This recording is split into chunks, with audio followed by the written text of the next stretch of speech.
Hi, my name is Amanda Williamson.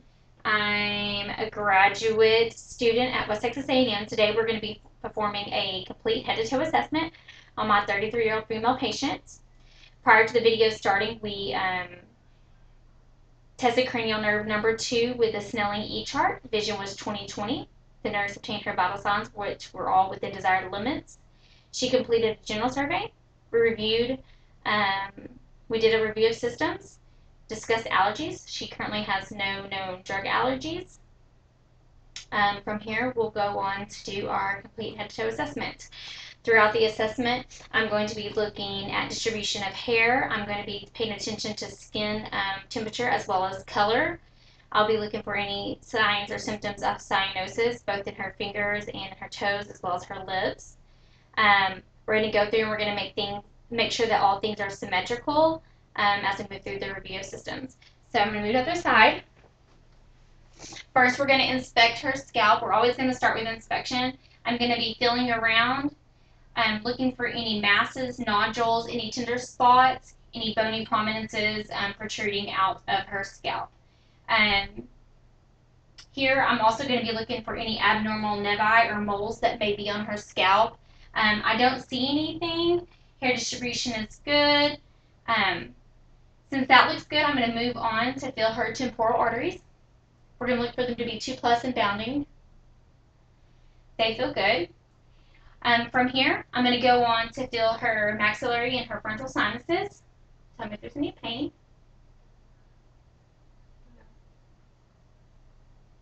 No. Okay, good. I'm also going to go ahead and assess her temporomandibular joint. I should be able to fit 2 fingers in here. I'm going to have the patient open their mouth side to side.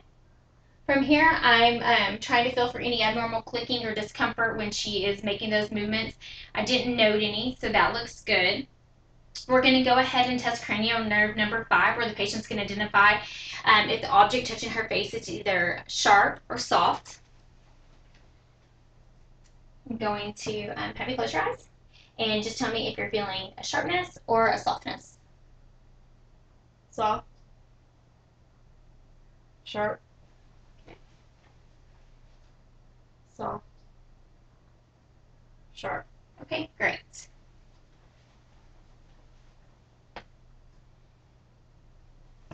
Like I stated earlier, we did the cranial number 2 nerve, looking at her vision, and we're going to go ahead and assess her eyes. We're going to look at some other vision tests as well as just doing an inspection of her eyes. Again, we want to make sure that they are symmetrical on her face. We're going to look at the conjunctiva. We're looking for that they're pink, that their mucous membranes are moist, that they're not dry. The sclera is white in color. Some vascularization in the sclera is normal, but we don't want to have any yellowing of those eyes. I'm going to go ahead and look at those. She doesn't have any discharge. Everything looks good. So now we're going to test cranial nerve number 3, 4, and 6 using the 6 fields of gaze. I'm going to have the patient watch my pen light. Try not to move your head and just follow it with your eyes.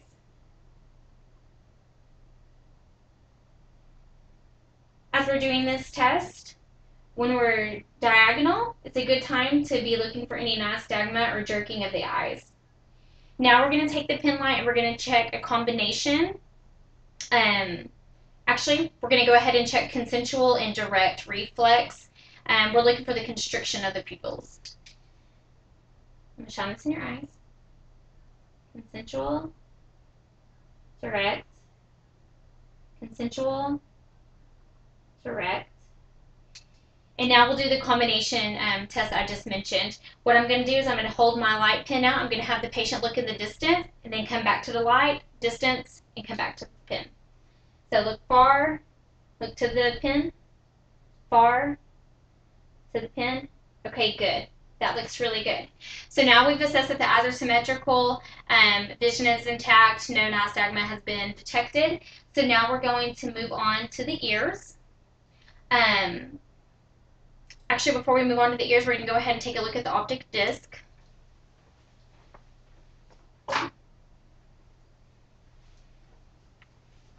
So So what we're looking for here is we want to look into the patient's eyes. We want to visualize that optic disc, make sure that the borders of the optic disc are nice and distinctive and not blurry. We're looking for any hemorrhaging, any abnormalities in that disc or in that eye. We're also looking for the red reflex. I'm going to put my hand up here. Good. The other side. Okay, good. Okay, now that we have looked at her optic disc and assessed her eyes, now we can move on to the ears.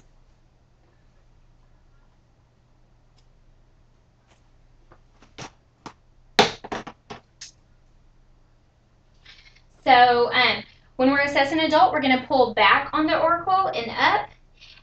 In that same time, we're still going to be inspecting just like we have done on the other systems. We're going to be feeling that auricle for any nodules, any lesions, looking for any moles that may be suspicious. When we look into the ear, we're going to be looking at the tympanic membrane. We want to see that it's glossy and gray. We want to see that the ear canal is free of erythema and has minimal cecum so that it's patent. Okay, I'm going to pull your ear up and back. Good. Any pain when I pull on it? Okay, good. All right, we're going to do the same to the other side. Up the back. Now, when we're looking into the ear, we want to note the cone of light. On the right ear, that is at 4 o'clock. On the left ear, that is at 7 o'clock. We also want to note some anatomical positions such as the handle of malleus. All that looked good. Ears were free of erythema, minimal cecum noted. With the ears, we also want to be checking hearing. I'm going to step a couple feet behind the patient and do what we call a whisper test. And then I'll have the patient repeat what I've said. Okay. 44. Okay.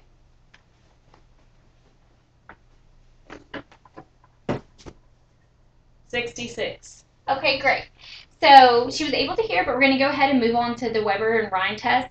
The Weber test is where we take a tuning fork and we place it at the top of the patient's skull. What we're looking for here is lateralization. We want to make sure that the patient is hearing the vibrations in both ears. So I'm going to tap this, place it at the base of your top of your skull. Tell me when you don't hear it anymore, okay? Okay. Okay. Did you hear in one ear, both ears equally? Both equally. Okay, good. So now we're going to move on to the rhyme test. We're going to place the tuning fork right here back in your ear. We're going to do the same thing. Tell me when you stop hearing it vibrate. We're looking for bone conduction to air conduction to bone conduction, rather. Should be a 2-to-1 ratio.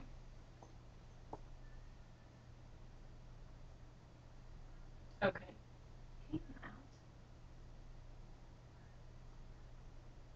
Okay. Okay, now we're going to do the same thing to the other side.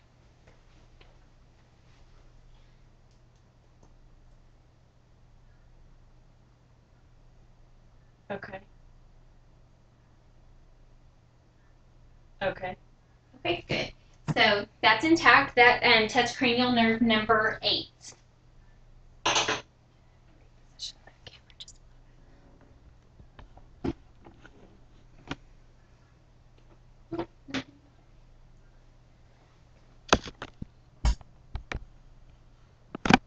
There we go. That's better. Okay.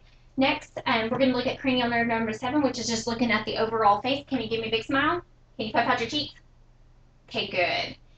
Now we're going to go ahead and look at the nose. With the nose and the mouth, we just want to make sure that those two things are midline. We're going to look into the patient's mouth. We're just going to be looking for moist mucous membranes, make sure they're free of lesions, no dental caries. We're going to be looking at the uvula, make sure that the soft palate and it rise midline. I'm going to have you first just open up wide. I'm just going to take a look. Mucous membranes are moist and red. No swelling or postnasal drip noted. Okay, take a break. Can you stick your tongue out for me and say ah? The soft palate and the uvula rise midline, which is looking at cranial nerve number 10. Now, next, I'm going to have you stick your tongue out, and I'm going to move it to one side and to the next side. Here, we're just looking at the lateral side of the tongue by the side. Make sure there's no cancer lesions there, but this also tests cranial nerve number 12. Next, we're going to do a gag test, looking at cranial nerve number 9. Okay, good. Gag is intact. One of our last cranial nerves that we need to test is cranial nerve number 11. I'm going to stand in front of the patient. I'm going to place my hands on their shoulder, and if you can just give me a big shoulder shrug. Okay, good. Good. So while we're here, we've looked at the eyes, looked at the nose, and we've also looked at the mouth. And we've also listened to the ears, and felt the sinuses. So now we need to go ahead and palpate the lymph nodes.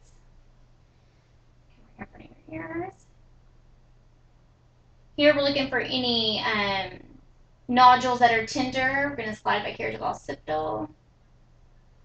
Back up to the front, submandibular, any tenderness. Submental.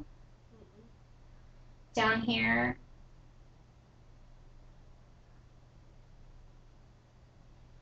The posterior cervical and the supraclavicular. And then I'm going to go ahead and skip and go ahead and palpate her axillary lymph nodes. Any tenderness noted there? Okay, good. Since we are assessing the neck this time, I'm going to go ahead and test range of motion as well as strength. Can you take your chin to your chest? Okay, back up. Head back. Good. Then we're going to do ear to shoulder. Okay, ear to shoulder. Good. She seems to have full range of motion in her neck. No complaints of tenderness. Now we're going to check the strength. I'm going to lay my hand on your right cheek. I want you to push it to the left. Okay. Push against me. Good. Now we're going to do opposite. Put my hand on your left cheek and push the other way. Okay. Good. Strength is 5 of 5. Full range of motion in her neck. Okay. Now we're going to move on to the posterior thorax and go from there. So can you turn to the right? Awesome. I'm going to go ahead and pull your gown back.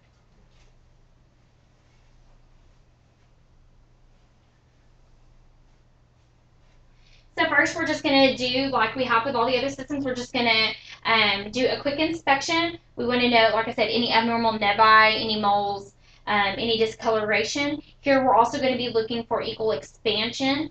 I'm going to place my hands here and look for my hands for my thumbs to come together evenly. Can you take a good deep breath for me? One more. Okay. Expansion is equal on both sides. There doesn't seem to be any shortness of breath. Everything looks good. Skin is intact. We're also going to be testing for CVA. Costal vertebral angle. Here, this might be signify if there's any tenderness that there may be a kidney infection. Tell me if you feel any tenderness. No. No tenderness? Okay, good. Now we're going to do what we call testing for phlebitis. I'm going to run my hands along your back, and I'm going to have you repeat 99. Go ahead. 99. Go ahead. 99. 99. Go ahead. Great. Now with percussion, we're going to be wanting to hear resonant sounds over the lung bases. So we're going to move in a ladder-like manner going through here.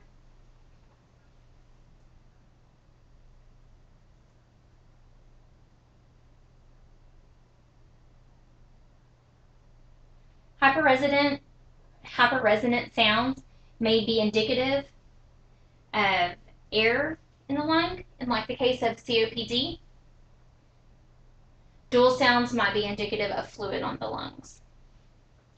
Now we're going to be looking for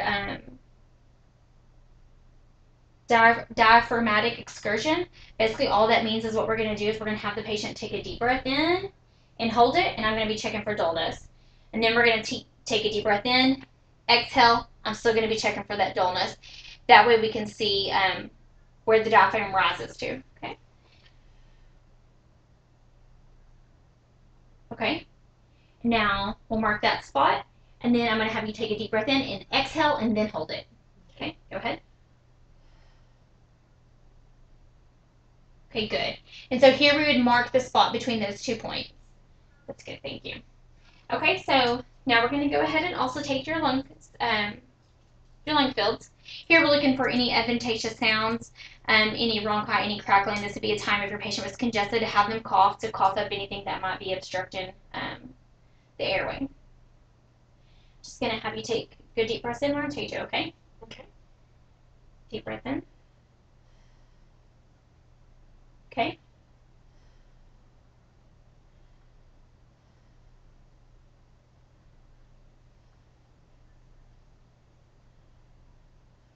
Move your brow a little bit.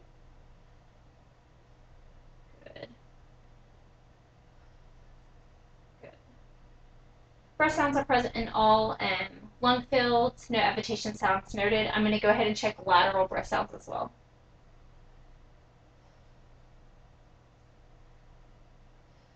Okay, good.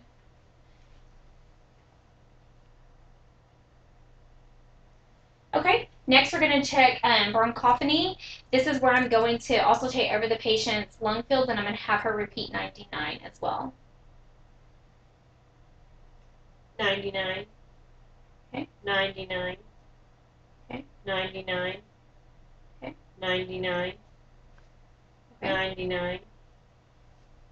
99. Okay, awesome. Sounds good.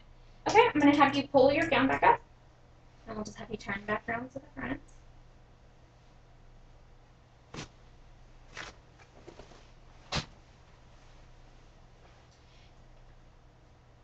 Now we're going to move over to the anterior chest. We're going to do the same thing. We're going to take a quick visualization. With this being a women's exam, this would be a great opportunity for you to visualize the women's breast, both with her just sitting there, with her hands on her hips, as well as lean forward. So after we do the visual inspection, I'll kind of walk you through that breast inspection. Okay, I'm going to pull this back. Okay, so again, we're looking for a lot of the same things, looking for any abnormal nevi. We're looking for any increased pulsation that we might see.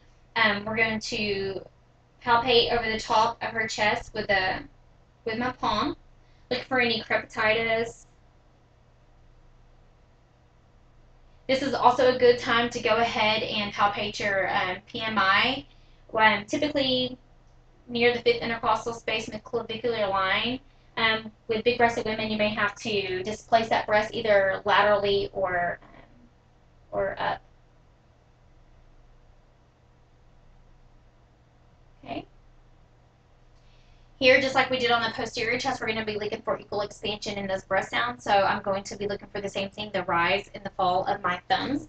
I'm going to place it right here at the base of her lungs. Give me a good deep breath. One more. Okay, great. Now we're going to do just as we did before with the anterior or the posterior back. We're going to go ahead and percuss. Still looking for those resonant sounds.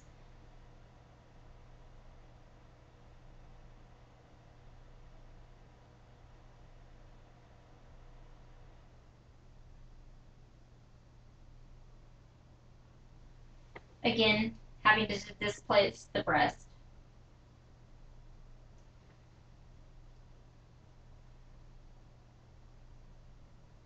Okay, good. So resonant sounds noted in all lung fields. And so next we can move on and do the phrenitis. It's going to be doing the same thing where you repeat the 99, okay? Okay. Go ahead. 99. Good. 99. One more time. 99. Okay, good.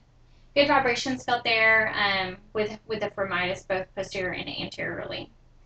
Now we're going to go ahead and listen to you. After I listen to her lung sounds, I'm going to go ahead and also take the heart as well. We're just going to take a good deep breath. I'm going to ask you to. Okay.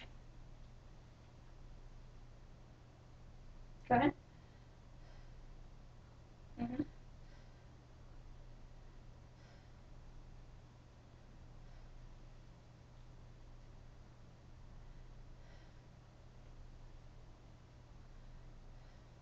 Okay, over here on the side.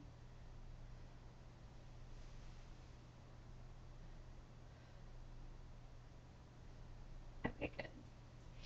So when we move on over to the heart, we're going to be starting from the top, moving over and working our way down. So first we're going to start with the aortic valve. It's going to be second intercostal space, right sternal border. Then we're going to move on over to second intercostal space, left sternal border. I'm sorry, backwards. On the right side, we're going to be left sternal border, second intercostal space. On the right side, we're going to be listening to our pulmonic, second intercostal space, right vertebral, or right sternal border. Then we're going to move down to herbs, which is in your third intercostal space, your fourth intercostal space. Right sternal border will be your tricuspid. And then when you move over to midclavicular line, fifth intercostal space, that'll be your apex of your heart. Here we're listening for any S1, S2 sounds. We don't want to hear any extra gallops.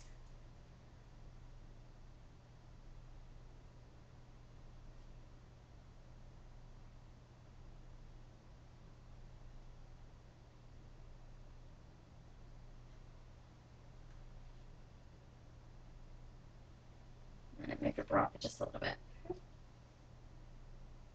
Good. S1 and S2 sounds noted. When we're listening for murmurs, we're going to use the belt of our stethoscope and we're going to work from the base down. So I'm going to have you lean forward just a little bit to go ahead and bring that heart anteriorly. And we're going to be listening for any murmurs.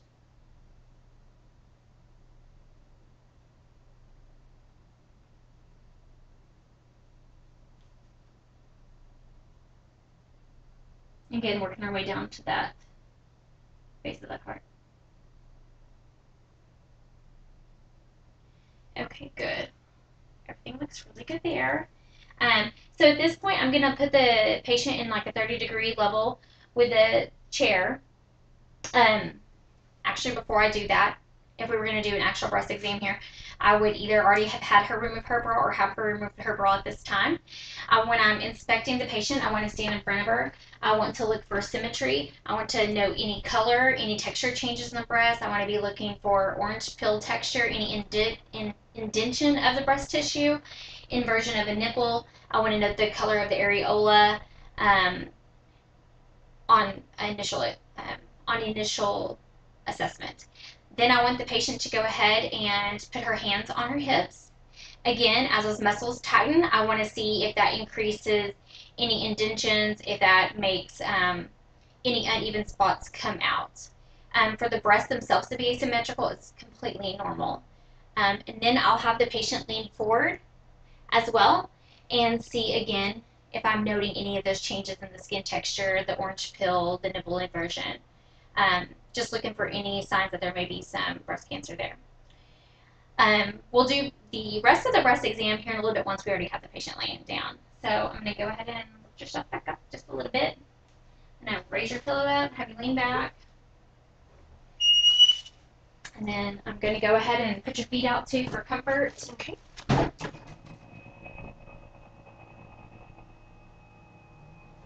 going to raise you up some.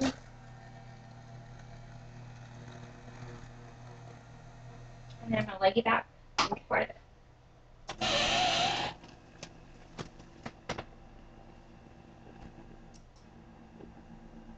She goes to sleep. That's probably a little too low.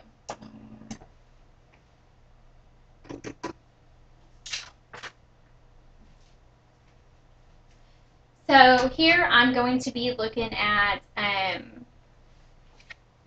the JVP, jugular vein pulsation. What I'm going to do is I'm going to have the patient, well, depending on whichever side you're assessing, I'm assessing the right, so I'm going to have the patient turn her head to the left and vice versa if you were on the other side. I'm going to take my centimeter ruler. I'm going to put it at clavicular angle here.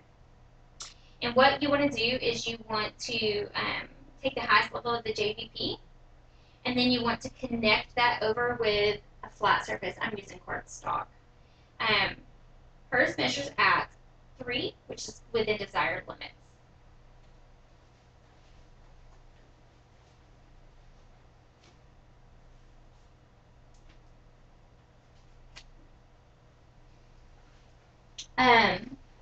So while we're sitting here, I'm going to go ahead and we've already felt her temporal pulses. I'm going to go ahead and palpate her carotid pulses one at a time, and then I'm going to also listen to them. Here I'm looking for a 2+ bounding, um, or 2+ normal with no thrill or room.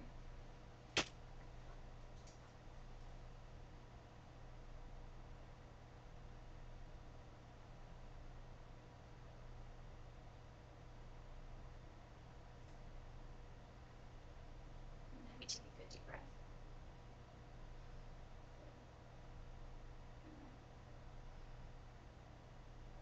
Good. While she's laying back, I need to take a step back and check cranial nerve number 1, olfactory. What I'm going to do is I'm going to have you tell me what you're smelling.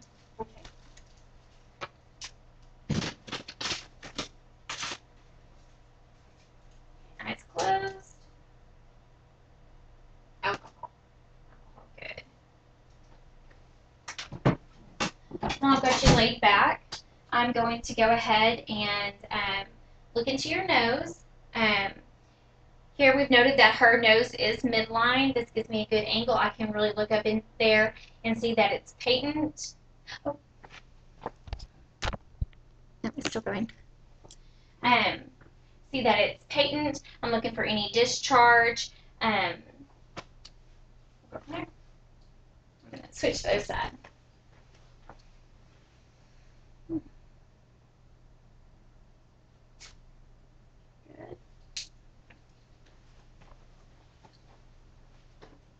Looking here. Terminates are clear and patent. No erythema noted. No nasal discharge present. We also need to check for patency by blocking one nostril and having the patient inhale, and then we'll do the other nostril. Inhale. Good. Inhale. Okay, good. Okay, now back to where we were. So we visualized the chest, and we also take the lungs and the heart. We visualized the breast. Now we're going to move on to the abdomen.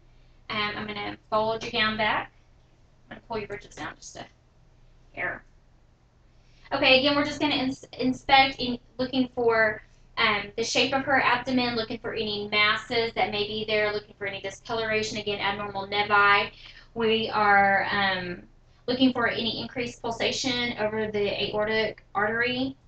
First, after we inspect, we're going to auscultate. You want to make sure and listen first so that you don't stir up a bunch of stuff after palpation. I'm going to start in the right lower quadrant.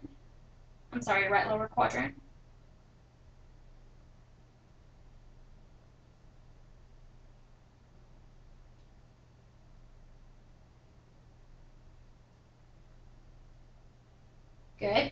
Active vowel sounds in all 4 quadrants. Now we're going to percuss.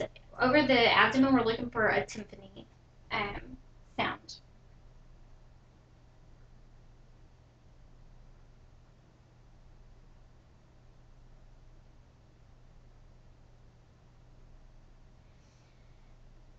Timpani was heard throughout the abdomen. This is a good time to go ahead and use percussion in order to locate your borders of your liver.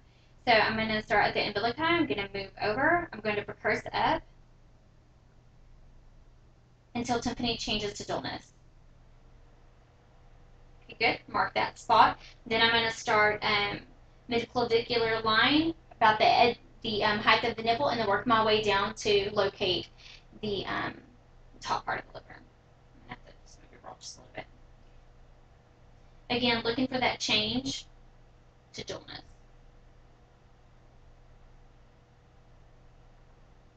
And then there you have your borders of your liver. You can also move over and percuss to your spleen. Listen for any splenic dullness.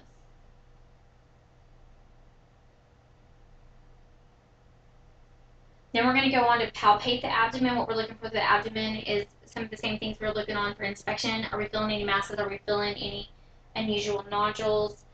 You want to watch for grimacing in your patient to identify any rebound tenderness, any parts that hurt. She doesn't have any, so then we're going to move on to deep palpation. On deep palpation, Again, we're going to still be looking for those same things, looking for masses, looking for tenderness, any areas of concern or infection. However, I'm going to slide my left hand the base of the patient's back. On deep palpation, I'm also going to be looking for the border of the liver, making sure that it's nice and smooth. Going to move on over here to the left upper quadrant. I'm unable to palpate the spleen, which is within desired limits. No tenderness, no masses noted.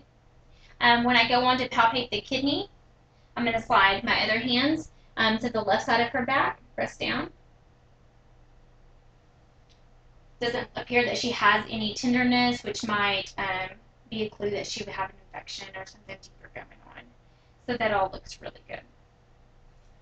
Now, if we were going to do a full breast exam, this would be a great opportunity to not only inspect the breast, but to actually do your breast exam. So I would keep my patient laying in the same position. I could even lower her completely flat. And then first I want to look at the lateral aspect of the breast. I'm going to have the patient put their hand on their forehead. And if I'm looking at the right breast, I want the patient to kind of move their body to the left, but still keeping their shoulder blades on the bed. This helps flatten out that lateral aspect of that breast. And then I'm going to have the patient lay like that. I'm going to use the vertical strip method. I'm going to work my way down the axillary. I'm going to come back up. And I'm going to keep doing this spiraling vertical method until I get to the mid-breast and need to examine the midline of the breast. At that point, I would have my patient take their head from their forehead and put it at the level of their neck or their clavicles, this extending those breasts out. I would continue the vertical spiraling method down the breast and back up and back down until I reach the sternal borders. Again, here, I'm looking for any tenderness. I'm looking for any spots with heat, any changes in the breast tissue, any knots. Am I feeling any nodules that might be concerning? You would do that on bilateral breast. Cover you back up. Actually, I'm not going to. I need to listen to your aortic artery, iliac artery, and femoral arteries while I'm here.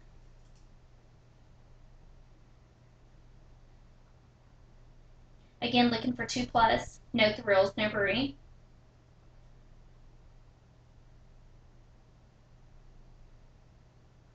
And then I'm going to move down here to your femoral artery. Okay, left side. Everything was good there, 2+.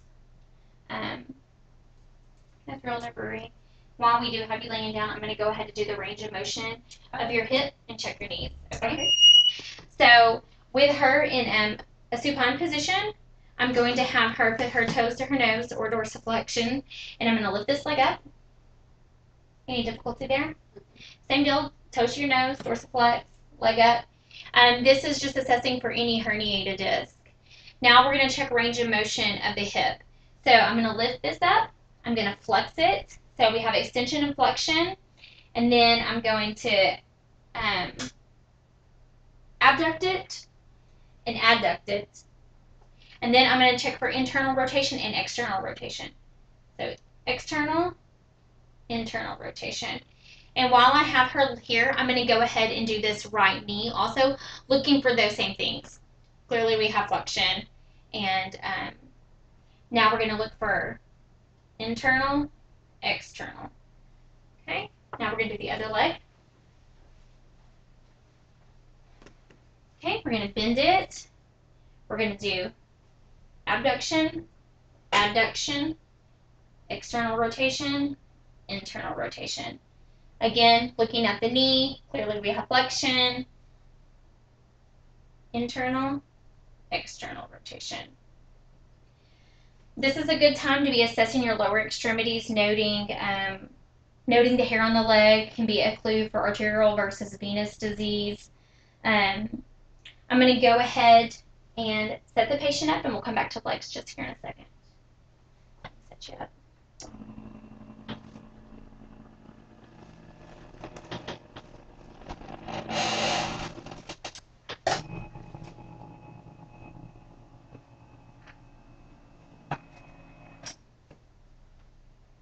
Okay, good. While I have you setting up, we're going to look at your upper extremities. We're going to go ahead and we checked your temporal arteries. We checked your carotid arteries. Now we're going to check your brachial arteries, as well as your radial. Still looking for that same 2 plus pulsation. That's good. And then while we're here, we're also going to check your range of motion. So I want you to put your arms out in front of you. Turn this way. And I'm going to pull against you. You try to pull up. Okay, good. Strength is 5 of 5. Now we need to check your range of motion of your arms. So can you take your arms out to the side? Bring them back in across your body, behind your head. Here we're looking for internal and external rotation of that rotator cuff. And so now we're going to take them back behind your back. Okay, good, good. Okay, you can bring your arms out. Now we're just going to do a general inspection. Here we're looking at her, again, hair distribution on her arms, her color. She's warm to the touch. Her skin is nice and dry, but not too dry. Finger beds are free of ridges. Capillary refill is within desired limits. There's no signs or symptoms of cyanosis. While we're here, I'm going to let her give me a big squeeze. Good. And just wiggle your fingers. Now we're going to test the range of motion of your elbows.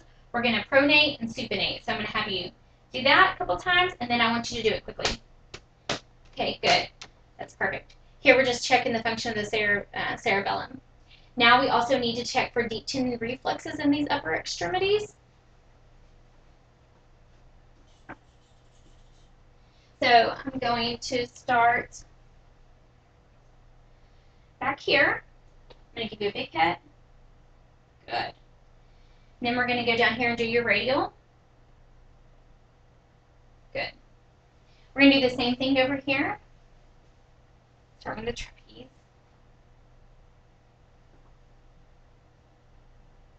Good.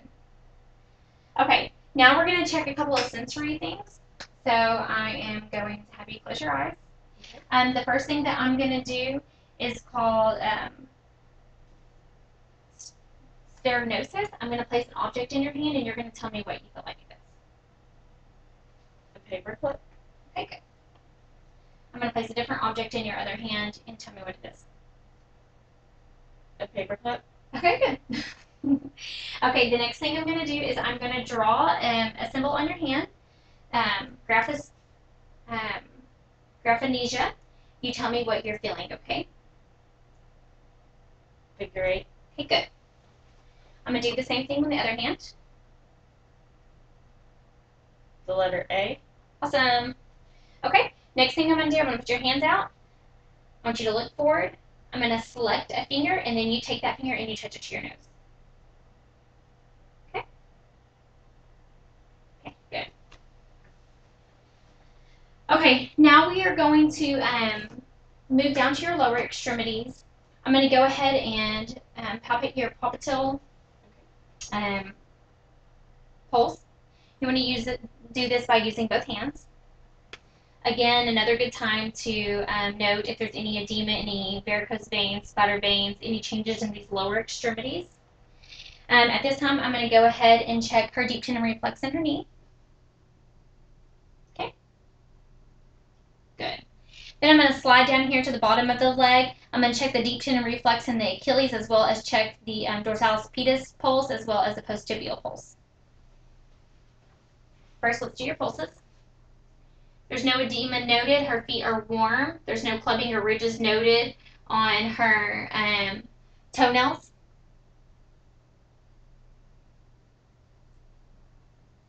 Now we're on posttibial.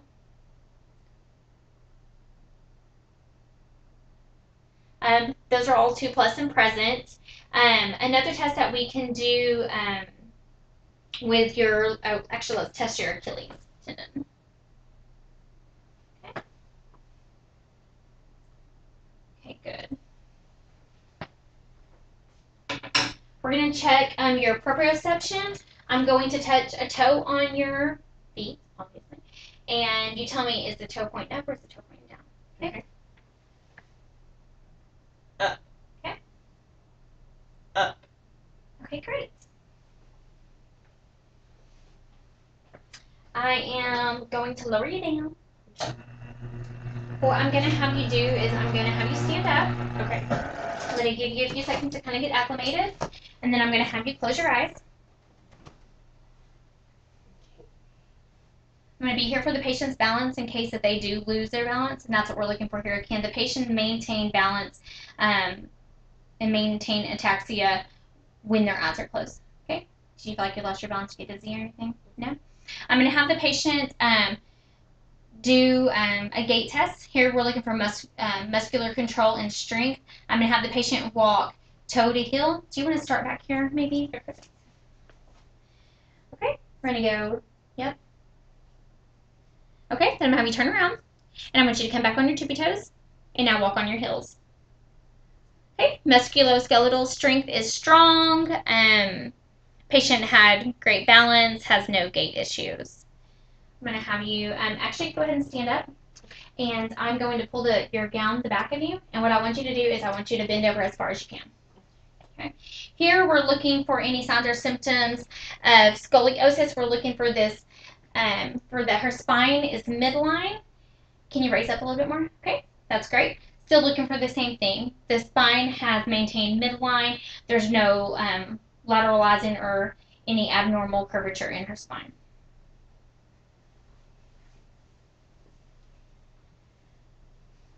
Okay, you can, oh. Okay, you can have a seat.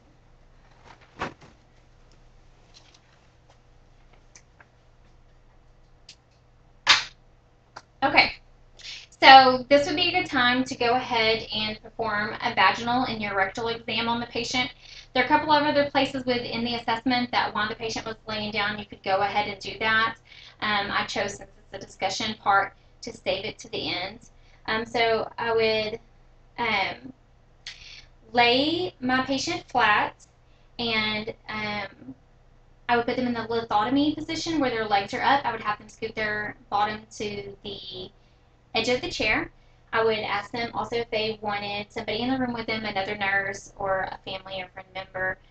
She denied that. So we want to also make sure that we have good lighting, that we have lubrication, and try to keep the patient as comfortable as we can.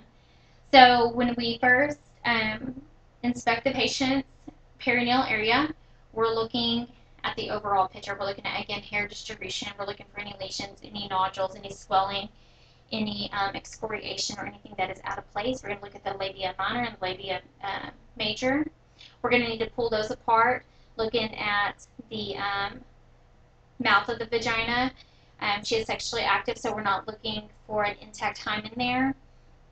Again, we're looking for any signs or symptoms of STD, any genital warts, any abnormal discharge, any nodules, any tenderness that may lead to more investigation. Once we have inspected the perineum, then we need to go ahead and insert the speculum. Speculum is chosen by size. You can use warm water to help lubricate it.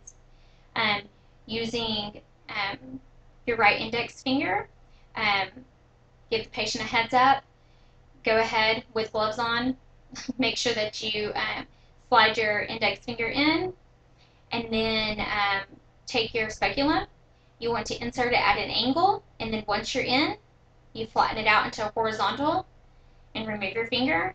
As you advance that speculum, you're going to go towards the cervix, and then once you open it up, it should be cupping the cervix.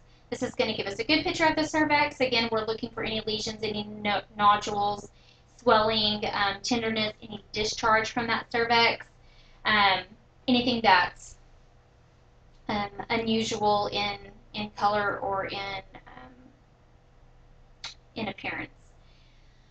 Once we have done that, we need to go ahead and obtain a pap smear. We can use this using the brush, where you're going to swab the inside of the cervix and then gently remove it out, trying to not touch any of the vaginal walls, and place it on a slide. While you, after you have obtained your pap smear sample, you can remove the speculum, being careful to unlock it and close it and not open it prematurely in order to try to avoid pulling any hair and or pinching any membranes down there.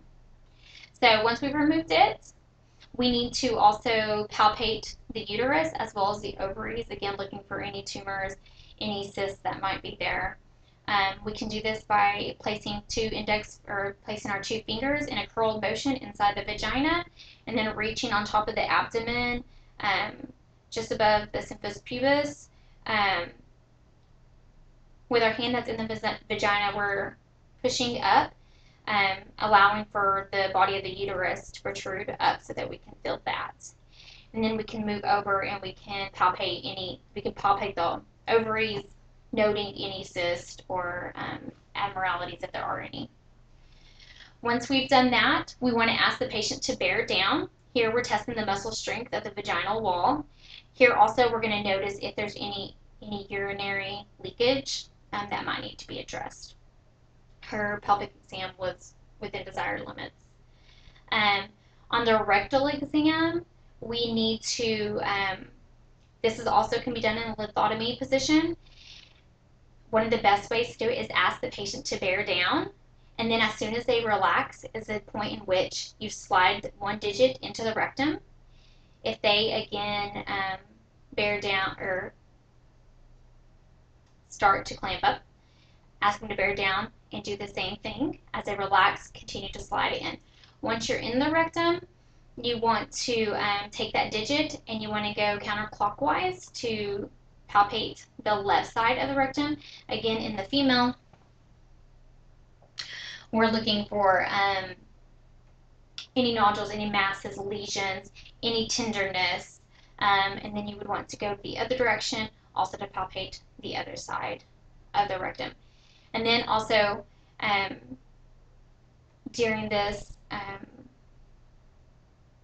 assessment, you just want to be noting the external anus, looking for any hemorrhoids, any fissures, anything there that might be a problem. And I think that gets us for our head to toe assessment. Thank you.